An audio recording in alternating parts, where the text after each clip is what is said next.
Now Isaac is in the riverbed. You can see how much water there is here waiting for springtime to flow down the mountain as we're in late March, late February. I'm basically drowning. Yeah, see Isaac drowning?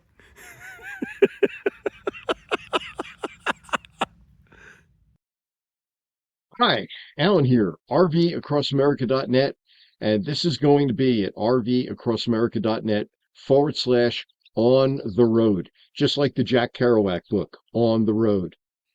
Wasn't that a fun clip? That was Mossy Cave in Bryce Canyon, and that was Isaac and I hiking around. That was our second or third day up in the area, and we were just having a blast. We had probably done about 7 miles of hiking that day. We got up into the Mossy Cave area, and we found a riverbed that was basically dry. It was late February, and except for some events in March and early April, southern Utah didn't get a whole lot of precipitation during the winter, a whole lot of snow. So it's going to be an interesting summer. I am in Pahranagat National Wildlife Refuge. I had to check that on my notes here.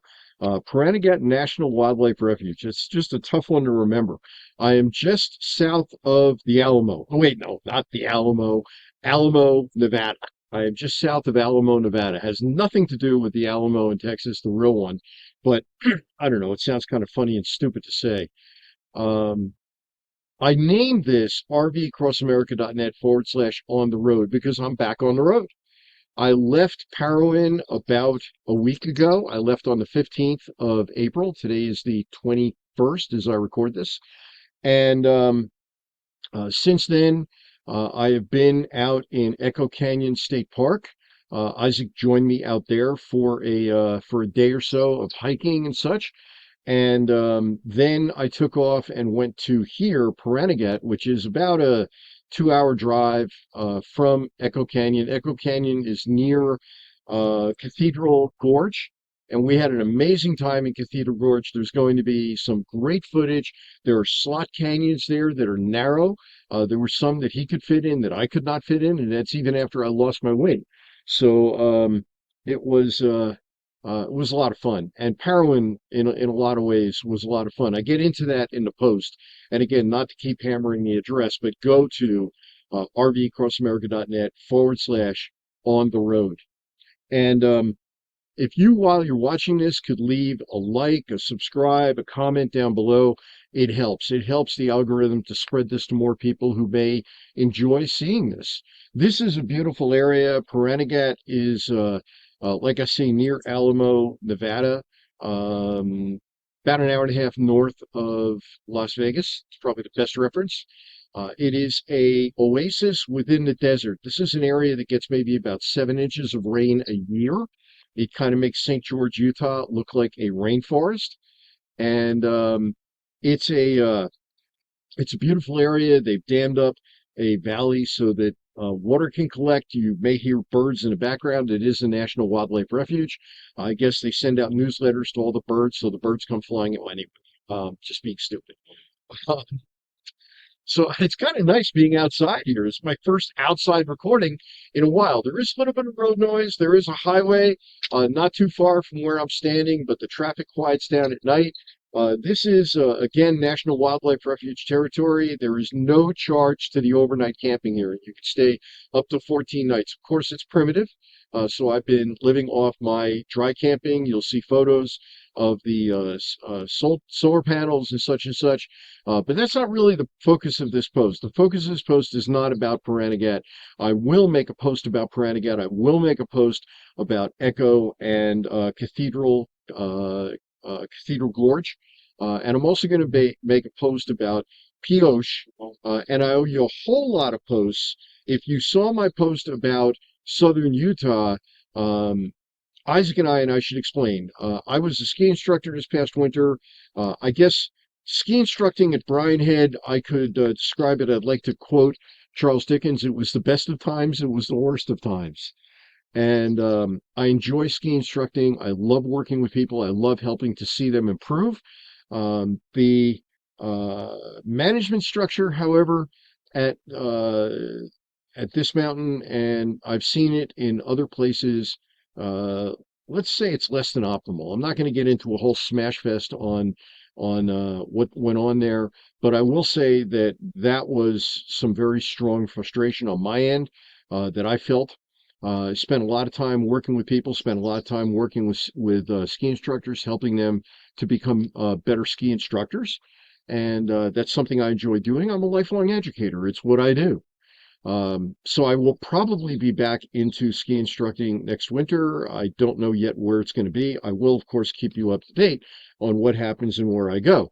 But nevertheless, the ski instructing staff, I made several friends amongst the folks there, and I'm sure I'll be in touch with a lot of people.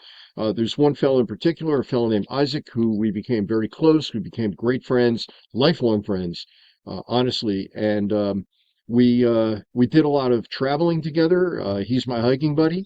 So when we go hiking, we do that. When we traveled, he traveled with me. He was my navigator.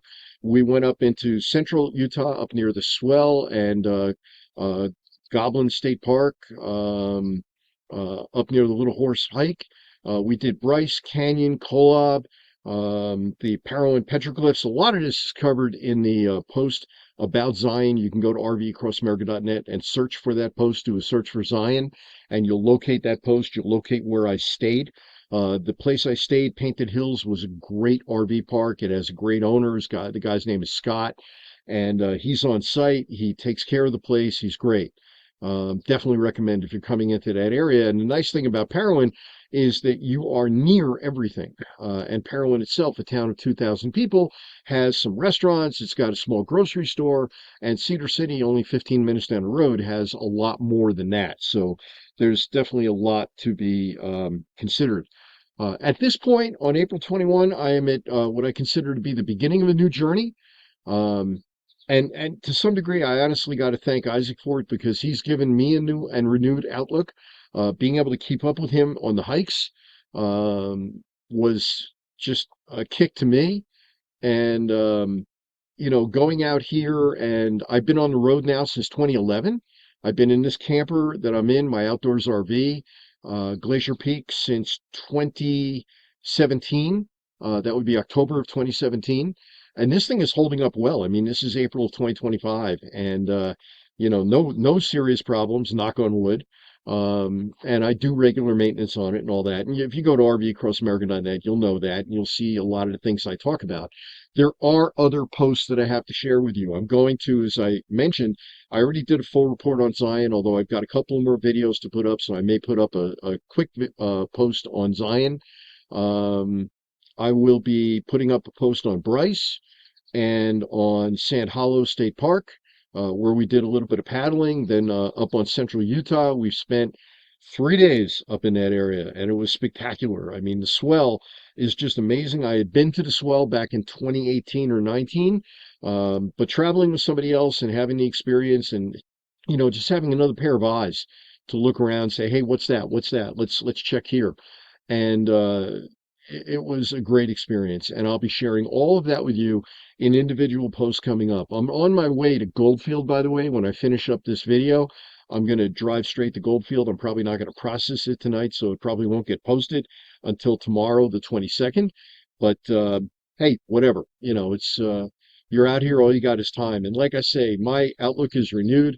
I am looking forward to my travel. It's going to be a combination of places I have not yet visited, which includes Echo Canyon, recently in easternmost Nevada. And it also includes this place right here, the National Wildlife Refuge. Goldfield is a retread, but I'm going to a different park and I'm going to be exploring it in a different way than I did the first time. Probably make a couple of revisits to some of the ghost towns out in that area, maybe find something new, who knows. Um, and then work my way north. I'm heading to Austin. Again, not Texas, Nevada. Heading up to Austin, Nevada. If I can get a campsite up in that area, I'll spend a few nights, and then maybe either Winnemucca or Elko, and then Idaho is in my sights. I want to do a few things in Idaho and see a few people in Idaho before I head over to Wyoming and basically do a grand tour, visiting friends and visiting a lot of places I've been before, but truly enjoy. And it's going to be a heck of a summer. I mean, it's going to get hot here today. It's going to be about 80 degrees, but Goldfield, this is about 3,500 feet. Goldfield's about 5,700 feet, and so it'll be about 10 degrees cooler. And the rest of the week should be in the upper 60s, lower 70s during the day, and chilly at night. Anyway, Alan here, rvcrossamerica.net/on the road. ONTHEROAD for the scholars out there, the road scholars out there. And I'm just going to step out of the way and let this thing finish by you seeing the refuge.